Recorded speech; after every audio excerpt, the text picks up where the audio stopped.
बिस्मिल्लाह करते हैं। बिस्मिल्लाहिर्रहमानिर्रहीम। अच्छा, लास्ट जो चैप्टर हमने पढ़ा था केमिकल इक्विलिब्रियम का, उसमें हमने कुछ बुनियादी टर्मिनोलॉजीज पढ़ी थी, जिसमें से एक बुनियादी टर्मिनोलॉजी जो हमने वहाँ पढ़ी थी वो था एक्टिव मास या एक्टिव कंसंट्रेशन। याद है ना आप लोगों को? इधर देखिए, आप लोगों को मैंने ये बताया था उस चैप्टर में, अगर आपके पास कोई केमिकल रिएक्शन है, इधर देखिए, अभी राइटिंग ना करें, और उस रिएक्शन में रिएक्टेंट ए किसी और रिएक्टेंट के साथ रिएक्ट करके Z मॉलिक्यूल बनाता है। समझ आ रहे हैं? इधर देखिए, अगर रिएक्टेंट ए पहले स्टेप में रिएक्टेंट बी के साथ मिलता है, कोई प्रोडक्ट देता है, तो वो टाइम लेता है सपोज 1 सेकंड। फिर ये जो बी रिएक्टेंट है ये किसी और के साथ रिएक्शन करता है और वो सी बनाता है, and that takes time for example 10 सेकंड। अगर नेक्स्ट आपके पास कोई सी है और वो डी बनाता है, सपोज वो टाइम लेता है 1 आवर, और कोई रिएक्टेंट है डी, वो जब किसी और के साथ रिएक्शन करता है तो प्रोडक्ट बनाता है जेड, और वो टाइम लेता है सपोज 24 दिन। तो आप खुद अंदाजा करें कि इस रिएक्शन में ऐसा कौन सा स्टेप है जो सबसे ज्यादा टाइम लेता है? कौन सा स्टेप है? Last one, 24 days. तो हमने ये पढ़ा था कि केमिकल रिएक्शन में ऐसा स्टेप जो मैक्सिमम टाइम ले, जो ज्यादा से ज्यादा टाइम में कंप्लीट हो, ऐसे स्टेप को रेट डिटरमाइनिंग स्टेप कहते हैं। याद है आप लोगों को?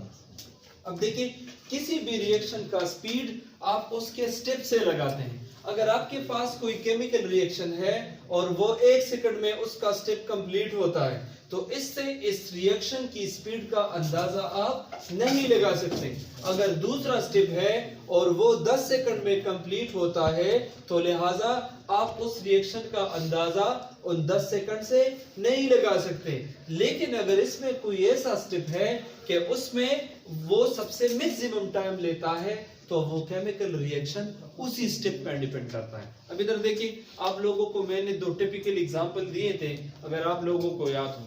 ये सपोज आयरन का एक टुकड़ा है, सही है, और ये आयरन टुकड़ा किसी ऐसी जगह पर पड़ा हुआ है जहां वाटर या मॉइस्चर है, समझ आ रहे, और ऊपर जो है ऑक्सीजन भी है। अब यही प्योर आयरन जो है आपने किसी ऐसी जगह पे रख दिया है कि जहां पे वाटर मॉलिक्यूल भी है और कुछ मॉइस्चर के साथ साथ ऑक्सीजन भी है। तो टिपिकली हम ये पढ़ते हैं कि जब भी आयरन हो और वो मॉइस्चर एब्जॉर्ब करे, ऑक्सीजन की मौजूदगी में जो आयरन है वो ऑक्सीडाइज होगा आयरन ऑक्साइड्स में, और आयरन ऑक्साइड्स या हाइड्रोक्साइड्स क्या है? वो रस्ट है, जंग है।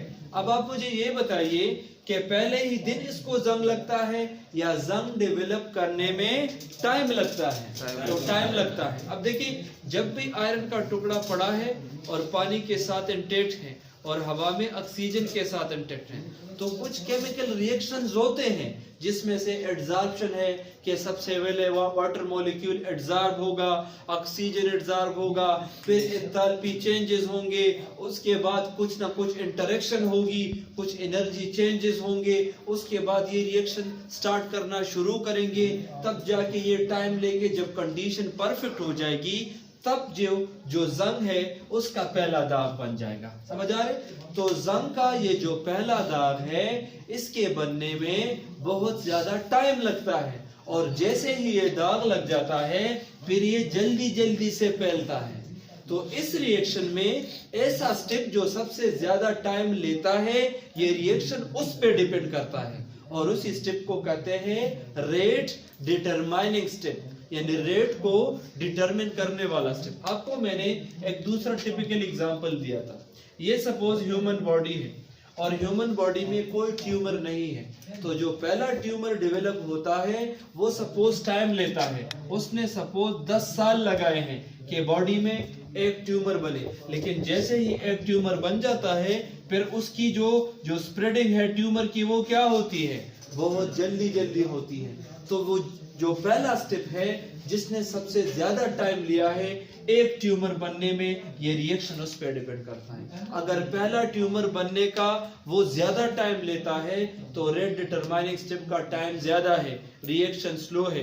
और अगर वो जो पहला स्टेप है ट्यूमर डेवलप करने में जो कम टाइम लेता है तो आपका रेट डिटरमाइनिंग स्टेप जो है उसकी टाइम कम है, आपका रिएक्शन जल्दी कंप्लीट होगा। अब सपोज हमारे पास 4 स्टेप हैं, उसमें से डिफरेंट टाइम है, तो इस रिएक्शन का स्पीड उस स्टेप पे डिपेंड करता है जो सबसे ज्यादा टाइम लेता है। समझ आ रही कि नहीं आ रहा? यानी आपने उसी स्टेप का वेट करना होगा, जब तक वो स्टेप कंप्लीट ना हो तब तक वो रिएक्शन कंप्लीट नहीं होगा। अब ये भी जल्दी से हो जाएगा, ये भी, लेकिन आपको इस स्टेप के लिए इंतजार करना पड़ेगा।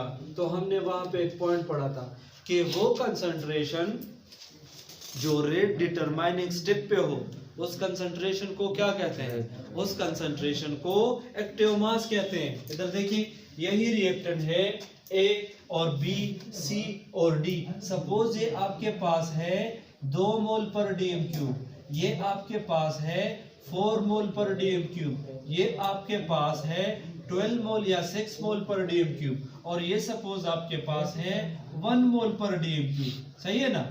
तो देखिए, ये भी मिकदार है, ये भी रिएक्टेंट की मिकदार है, ये भी मिकदार है और ये भी मिकदार है। ये इस रिएक्टेंट की कंसंट्रेशन गिवन है और ये इससे ये प्रोडक्ट बनता है और वो इतना टाइम लेता है। ये भी रिएक्टेंट गिवन है, उसकी इतनी कंसंट्रेशन है और वो जब इतना टाइम लेता है तो प्रोडक्ट बनाता है। और ये इसकी कंसंट्रेशन है, ये जब टाइम लेता है तो इतना प्रोडक्ट बनाता है। और ये भी कंसंट्रेशन है, इसको भी कंसंट्रेशन कहते हैं, इसको भी और इसको भी।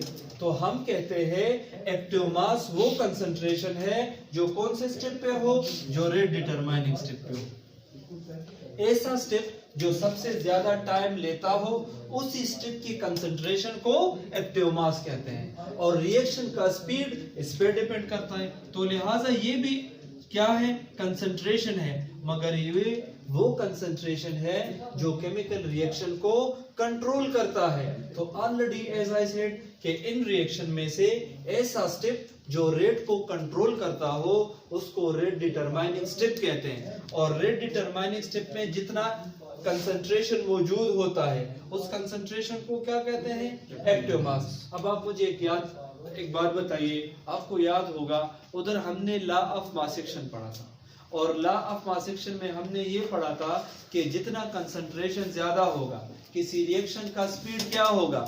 ज्यादा होगा। तो इधर हम पढ़ेंगे अगेन कि जहां एक्टिव मास ज्यादा होगा उस रिएक्शन का स्पीड ज्यादा होगा। अब इधर देखिए, ये जो चौथा स्टेप है जिससे हम रेट डिटरमाइनिंग स्टेप कहते हैं, ये यही रिएक्टेंट है और ये हम सपोज 3 बीकर में लेते हैं। एक बीकर में ये एक्टिव मास 1 मोल पर डीएम क्यूब है, सही है। दूसरे बीकर में 2 मोल पर डीएम क्यूब है और तीसरे बीकर में ये 3 मोल पर डीएम क्यूब है। इसको भी एक्टिव मास कहते हैं, ये भी सपोज एक्टिव मास है और ये भी एक्टिव मास है। यानी ये वो मास है जो हमने उस स्टेप से निकाला है जो सबसे ज्यादा टाइम लेता है। तो देखिए, ये भी है, ये भी है और ये भी है। तो देखिए, अगर हम इस एक्टिव मास से रिएक्शन करें या इससे रिएक्शन करें या इससे रिएक्शन करें तो जल्दी या मतलब ज्यादा प्रोडक्ट जो है किससे बनेगा? ये जेड प्रोडक्ट, तो जिसका मिकदार ज्यादा होगा। देखिए, इसका मिकदार कम है, समझ आ रहे? तो इसका रेट कम होगा। इसका मिकदार क्या है? ज्यादा है, तो इसका रेट ज्यादा होगा। और इसका मिकदार सबसे ज्यादा है तो लिहाजा इसका रेट सबसे ज्यादा होगा। तो लॉ ऑफ मास एक्शन में भी हमने ये पढ़ा था कि किसी भी केमिकल रिएक्शन का स्पीड वो एक्टिव मास पे डिपेंड करता है। अगर एक्टिव मास किसी कंटेनर में ज्यादा है तो वो ज्यादा प्रोडक्ट बनाएगा, और अगर किसी कंटेनर में एक्टिव मास कम है तो वो कम प्रोडक्ट बनाएगा। एक्टिव मास कहाँ से निकालेंगे? रेट डिटरमाइनिंग स्टेप से। रेट डिटरमाइनिंग स्टेप कौन सा है? जो कि सबसे ज्यादा टाइम लेता है। एक और पॉइंट आपको याद भी होगा, रेट डिटरमाइनिंग स्टेप पहला भी हो सकता है, दूसरा भी हो सकता है, एन स्टेप भी हो सकता है और लास्ट स्टेप भी हो सकता है। ऐसा भी पॉसिबल है कि एक रिएक्शन 4 स्टेप में कंप्लीट हो। पहला जो स्टेप हो वो सपोज 24 घंटे टाइम ले, दूसरा स्टेप 1 घंटा टाइम ले, तीसरा स्टेप 10 सेकंड टाइम ले और चौथा स्टेप माइक्रो सेकंड ले ले। तो अब रेट डिटरमाइनिंग स्टेप पहला है। इस पहले स्टेप को आपको वेट करना पड़ेगा, जब वो कंप्लीट होगा आगे जाके रिएक्शन खुद ही कंप्लीट होगा। तो अब जो पहला स्टेप है वही सबसे ज्यादा टाइम ले रहा है, तो वही जो स्टेप होगा पहला वाला वो रेट डिटरमाइनिंग स्टेप होगा। इसी तरह रेट डिटरमाइनिंग स्टेप लास्ट पे हो सकता है, जिसकी एग्जांपल हमने यहाँ दी है कि लास्ट स्टेप सबसे ज्यादा टाइम लेता है, तो ये रेट डिटरमाइनिंग स्टेप होगा। ऐसा भी पॉसिबल है कि ये दरमियान में कोई स्टेप हो, सपोज एक रिएक्शन है और वो 5 स्टेप में कंप्लीट होता है। पहला स्टेप 1 मिनट लेता है, दूसरा स्टेप 10 मिनट लेता है, तीसरा स्टेप 2 दिन लेता है, चौथा स्टेप फिर 4 सेकंड लेता है और पांचवा स्टेप माइक्रो सेकंड। तो देखिए इनमें से जो दरमियान वाला है, जो थर्ड स्टेप है, जो सबसे ज्यादा टाइम लेता है, वो रेट डिटरमाइनिंग स्टेप हो सकता है। तो इस चैप्टर में उस बुनियादी नॉलेज को दोबारा इस्तेमाल करेंगे और दोबारा इस्तेमाल करके हम यहाँ पे काइनेटिक्स पढ़ेंगे। तो काइनेटिक्स क्या है? Kinetic the study of rate of reaction. जब आप किसी केमिकल रिएक्शन का स्पीड पढ़ते हैं, रेट पढ़ते हैं, इसको हम काइनेटिक्स पढ़ते हैं। उधर हमने ये पढ़ा था केमिकल इक्विलिब्रियम में कि उधर भी हम कंसंट्रेशन पढ़ते हैं, लेकिन फॉरवर्ड में भी और रिवर्स में भी। किसी भी रिएक्शन का फॉरवर्ड डायरेक्शन में और रिवर्स डायरेक्शन में जब हम कंसंट्रेशन या रेट पढ़ते हैं तो उधर रिवर्सिबिलिटी के लिए, और इधर हम ज्यादातर फोकस करेंगे रेट पे। किसी भी केमिकल रिएक्शन का स्पीड जो है उसके हवाले से हम स्टडी करेंगे कि केमिकल रिएक्शन का रेट कैसे डिटरमिन करें, एक्सपेरिमेंटली कैसे कैलकुलेट करें, थ्योरेटिकली किस तरह कैलकुलेट करें। तो ये सारी चीजें 1 बाय 1 पढ़ेंगे। तो इसमें से जो पहला टॉपिक है वो है रेट। उस चैप्टर में हमने ऑलरेडी करवाया डिटेल से, थोड़ा सा रिवाइज करते हैं। इधर देखिए, टिपिकली मैंने आप लोगों को बताया था कि रेट हम किसे कहते हैं। तो मैंने आपको बताया था कि rate is equal to change in any quantity, समझ आ रहे, और per unit, change in any quantity per unit. बाजार जब आप जाते हैं तो आप हर चीज का रेट पूछते हैं। अगर उधर ऑरेंजेस है तो आप कहते हैं कि इसका रेट क्या है। रेट से मुराद ये है इसकी जो क्वांटिटी है पर यूनिट, उस क्वांटिटी के कितने पैसे हैं, समझ आ रहे। अगर आप कोई भी चीज खरीदते हैं तो आप कहते हैं भाई साहब इसका क्या रेट है। रेट का मतलब ये है कि पर यूनिट 1 सैंपल उसकी क्या कीमत है। अब सपोज आपने बैग खरीदना है और आप बाजार चले जाते हैं तो आप कहते हैं ये किस रेट पे है, मतलब इसका रेट क्या है। तो आप सारी दुकान तो नहीं खरीदते ना, पर यूनिट जो एक बैग है उस एक सैंपल के लिहाज से इसकी कीमत क्या है, तो आपको बताता है कि पर यूनिट सैंपल इसकी कीमत है सपोज 500 रुपए। समझ आ रहा है कि नहीं आ रहा। तो रेट जनरली हम क्या कहते हैं कि चेंज इन क्वांटिटी। कोई क्वांटिटी है पर यूनिट उसका हम कहते हैं कि पर यूनिट उसका हिसाब क्या है। तो आप जिस तरह फिजिक्स में पढ़ते हैं कि the rate of change of distance is called speed, the rate of change of distance. जब डिस्टेंस में चेंज आ जाए पर यूनिट टाइम, उसको स्पीड कहते हैं। तो चेंज इन क्वांटिटी, तो देखिए डिस्टेंस आपके पास एक फिजिकल क्वांटिटी है ना, तो चेंज इन distance per unit time speed बनाता है। Change in displacement per unit time क्या बनाता है, velocity. Change in acceleration per unit time, समझ आ रहे। इसी तरह मुख्तलिफ चीजें जितने भी है वो आपके मुख्तलिफ क्वांटिटीज बनाती हैं। तो रेट का मतलब है एनी सॉर्ट ऑफ क्वांटिटी, उसमें अगर चेंज आ जाए इन यूनिट टाइम, इसको हम रेट कहते हैं। तो देखिए केमिस्ट्री में भी अगर हम किसी चीज की स्पीड के हवाले से उसको स्टडी करते हैं, उसको कहते हैं रेट ऑफ रिएक्शन। तो रेट ऑफ रिएक्शन बराबर है चेंज इन क्वांटिटी और पर यूनिट। तो इधर देखिए, जो चेंज इन क्वांटिटी से मुराद ये है कि अगर आप किसी केमिकल रिएक्शन का स्पीड फाइंड आउट करना चाहते हैं, तो इधर देखिए ये एक बीकर है और इसमें रिएक्टेंट है, इधर देखिए, और ये रिएक्टेंट सपोज 10 मोल पर डीएम क्यूब है। और जैसे ही आप रिएक्शन स्टार्ट कर देते हैं, सपोज 1 सेकंड में ये 5 मोल पर डीएम क्यूब एक्स्ट्रा रह जाता है और 5 मोल पर डीएम क्यूब वो प्रोडक्ट बनाता है। यही बीकर है और हम सपोज करते हैं कि यही जो 10 मोल पर डीएम क्यूब है वो सपोज 10 घंटों में सिर्फ 1 मोल प्रोडक्ट बनाता है। तो देखिए जिसमें यूनिट टाइम में, कम टाइम में, कंसंट्रेशन में ज्यादा चेंज आता है, हम कहते हैं उस केमिकल रिएक्शन का स्पीड ज्यादा है। और जब आपके पास ज्यादा टाइम में रिएक्टेंट में कम चेंज आ जाए, हम कहते हैं इस रिएक्शन का स्पीड कम है। तो ये जो rate of reaction for rusting है ये काफी कम है। बहुत टाइम में इस आयरन में बहुत कम चेंज आ जाता है, तो लिहाजा आयरन की सक्सीडेशन का या जंग लगने का या रस्टिंग का या कोरोजन का जो रेट है वो काफी क्या है, वो काफी कम है। तो अगर आपके पास यूनिट टाइम में, कम टाइम में ज्यादा प्रोडक्ट बनता है, ज्यादा change of concentration of reactant आता है, तो उस रिएक्शन का रेट ज्यादा होता है। और जब आपके पास कंसंट्रेशन में बहुत कम वो आ जाए चेंजेस और बहुत टाइम के लिए, तो हम कहते हैं इस रिएक्शन की जो रेट है वो काफी कम है। अब इधर देखिए, तो जनरली रेट हम ऐसे डिफाइन करते हैं, change in concentration in unit time. अगर change in concentration in unit time ज्यादा है तो रिएक्शन का स्पीड ज्यादा है। अगर change in concentration in unit time कम है तो आपका जो रिएक्शन है उसका स्पीड कम है, उसका रेट कम है। समझ आ रहे कि नहीं आ रहा? अगर आपसे मैं ये क्वेश्चन करूं कि एक रिएक्शन है, वहां पे 1 सेकंड में 10 मोल पर डीएम क्यूब का चेंज आता है।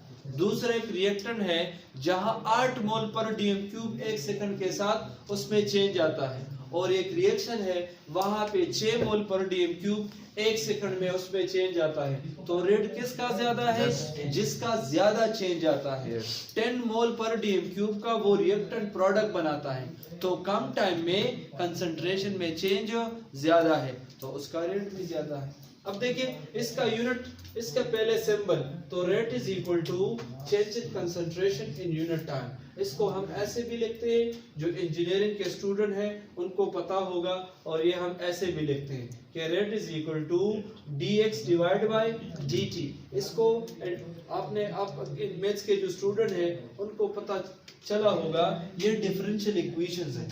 डिफरेंशियल जो इक्वेशंस होते हैं वो किसी क्वांटिटी में चेंज के लिए हम इस्तेमाल करते हैं। देखिए वक्त के साथ साथ किस में चेंज आता है? कंसंट्रेशन में। तो हम कहते हैं change in concentration with respect to time. समझ आ रहे? तो change in concentration with respect to time. इधर देख, इसको ऐसे भी लिखते हैं फॉर सिंपलिसिटी के लिए कि change in concentration per unit time. अब देखिए रेट का अगर हम यूनिट निकाले कि रेट का यूनिट क्या होगा, इधर देखिए, तो नॉर्मली जब माइक्रोस्कोपिक बॉडीज हो, जब आपके पास गाड़ियां हो, जब आपके पास बसेस हो, उसकी स्पीड को हम कैसे डिटरमिन करते हैं? तो speed is equal to distance cover divide by time taken. तो उसका यूनिट आ जाता है मीटर पर सेकंड या किलोमीटर पर आवर। अब केमिकल रिएक्शन का रेट जो है वो तो ऐसी बॉडी नहीं है ना, उसका जो रेट है हम चेंज इन कंसंट्रेशन से निकालते हैं। तो हम कहते हैं कि rate is equal to change in concentration in unit time. तो कंसंट्रेशन का यूनिट क्या है? तो ऑलरेडी हमने पढ़ा है इन प्रीवियस चैप्टर के कंसंट्रेशन का यूनिट है mole per dm cube. Molarity याद है ना?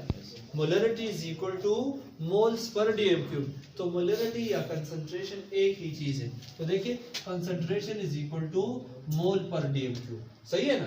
तो कंसंट्रेशन की जगह उसका यूनिट डाल दे और divide by per unit time तो डाल दे सेकंड। अब देखिए इस डीएम क्यूब को ऊपर लाने के लिए जब मैं उसको ऊपर लेकर आऊंगा, इसका जो पॉजिटिव पावर है वो नेगेटिव में कन्वर्ट हो जाएगा। और पर सेकंड है, इस सेकंड को भी अगर मैं ऊपर लाऊंगा तो ये पर सेकंड बन जाएगा। तो हम कह सकते हैं कि रेट का यूनिट क्या है?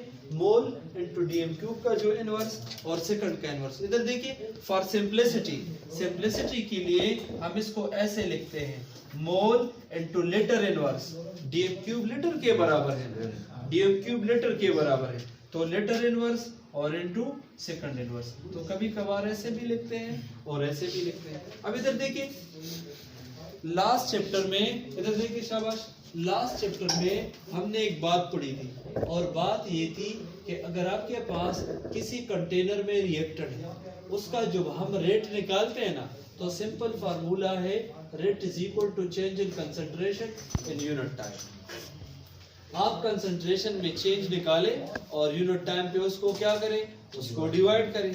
लेकिन अगर मैं आपसे ये कहूँ कि ये बीकर या कंटेनर की बजाय एक सिलेंडर है और इसमें गैस मॉलिक्यूल जो है वो पड़े हुए हैं और उसका जो रेट है वो आप कंसंट्रेशन से न निकालें, तो फिर किससे निकालते हैं? वॉल्यूम से नहीं। आपको एक बात बताई थी, पार्शियल प्रेशर से, याद है ना? जब गैसेस हो और रिवर्सिबल रिएक्शन हो, वहां पे हम इसको कहां से निकालते हैं? पार्शियल प्रेशर से। तो वो बराबर होगा rate is equal to change in pressure और पर यूनिट टाइम। अब देखिए, जो आपके पास रेट है उसका यूनिट है mole into D cube inverse and to second inverse. लेकिन यही जब गैसेस के लिए होगा तो प्रेशर का कौन सा यूनिट है? एटीएम। और टाइम का कौन सा यूनिट है? सेकंड। तो कभी कभार क्वेश्चन ऐसे भी आ जाता है कि जब गैसेस के लिए हो तो रेट का यूनिट क्या है? एटीएम पर सेकंड। समझ आ रहा है कि नहीं आ रहा? तो मकसद ये है कि अगर रिवर्सिबल रिएक्शन हो और गैसेस हो, उसका रेट हम उसके पार्शियल प्रेशर से निकालते हैं, तो तब जाके हमने कंसंट्रेशन की बजाय प्रेशर से काम लेना होगा। समझ आ रहा है कि नहीं आ रहा? तो इसके साथ ओवरऑल इधर देखिए एक और पॉइंट भी है जो लास्ट टाइम हमने किया था। अगर कोई रिएक्शन रिवर्सिबल हो, इफ यू रिमेंबर, अगर A molecule of A plus B molecule of B आपस में रिएक्शन करते हैं C मॉलिक्यूल ऑफ C और plus D molecule of D, ऐसा है, रिएक्शन रिवर्सिबल है। रिएक्टेंट आपस में मिलके प्रोडक्ट बनाते हैं और वापस प्रोडक्ट डिकम्पोज होके बेक रिएक्टेंट्स बनाते हैं, तो ये रिएक्शन रिवर्सिबल है। पहले ये दोनों आपस में रिएक्शन करके प्रोडक्ट बनाते हैं और फिर वो प्रोडक्ट डिकम्पोज होके वापस रिएक्टेंट बनाते हैं। तो देखिए, अगर इनकी कंसंट्रेशन रिएक्टेंट की ज्यादा है तो ज्यादा से ज्यादा प्रोडक्ट बनेगा, और अगर प्रोडक्ट एक दफा बन जाए और दोबारा डिकम्पोज होना स्टार्ट हो जाए तो जितना ज्यादा प्रोडक्ट होगा उतना ही ज्यादा वापस क्या बनेगा? रिएक्टेंट बनेगा। तो पहला केस पढ़ते हैं कि अगर रिएक्टेंट का कंसंट्रेशन ज्यादा है तो ज्यादा से ज्यादा क्या बनेगा? प्रोडक्ट बनेगा। तो रिएक्शन कौन से डायरेक्शन में जाएगा? फॉरवर्ड डायरेक्शन में। हमने ये पढ़ा था कि जब रिएक्टेंट में चेंज आए पर यूनिट टाइम और वो प्रोडक्ट बनाए, इसको फॉरवर्ड रिएक्शन कहते हैं। और जब प्रोडक्ट वापस उसकी कंसंट्रेशन ज्यादा हो, वो दोबारा डिकम्पोज होगा तो रिवर्स डायरेक्शन में जाएगा, तो ज्यादा से ज्यादा रिएक्टेंट बनेगा। अब रेट जो है, अगर सिंगल स्टेप रिएक्शंस हो, यानी ये फॉरवर्ड और रिवर्स ना हो, एक डायरेक्शन में हो, तो उसके लिए तो रेट निकाला इंतहाई सिंपल है कि change in concentration of reactant and unit time. लेकिन अगर रिवर्सिबल रिएक्शन हो तो वहां रेट को हम दो तरीकों से डिफाइन कर सकते हैं। अब थोड़ा सा थ्योरेटिकली देख लें, फिर आप लोगों को समझ आ जाएगा कि मैं क्या कहना चाहता हूँ। इधर देखिए, हमारे पास सपोज एक रिएक्शन है, इधर देखिए शाबाश, सपोज एक रिएक्शन है और वो है A और प्लस B। ये जब आपस में मिलते हैं तो एक प्रोडक्ट बनाते हैं Z, सही है। अब देखिए, इनिशियली जब टाइम जीरो है, जब टाइम क्या है? जीरो है, अभी तक आपने रिएक्शन स्टार्ट नहीं किया, तो इस बीकर में इसके सपोज 10 मोल गिवन है और B के भी 10 मोल गिवन है, और वक्त के साथ साथ ये दोनों आपस में रिएक्शन करेंगे तो प्रोडक्ट बनाएंगे। समझ आ रहे? अब अगर वक्त के साथ साथ ये आपस में रिएक्शन करेंगे और हम इस केमिकल रिएक्शन का स्पीड निकालते हैं, तो अगर इस कंसंट्रेशन में कम टाइम में ज्यादा चेंज आएगा तो उसका रेट ज्यादा होगा, और अगर कम चेंज आएगा तो इसका रेट कम होगा। तो रेट किस तरह डिफाइन करेंगे कि rate is equal to change in concentration of reactant, ऐसे कहेंगे ना, इन यूनिट टाइम। तो इन दोनों में जो चेंज आएगा उसको आप टाइम पे डिवाइड करें।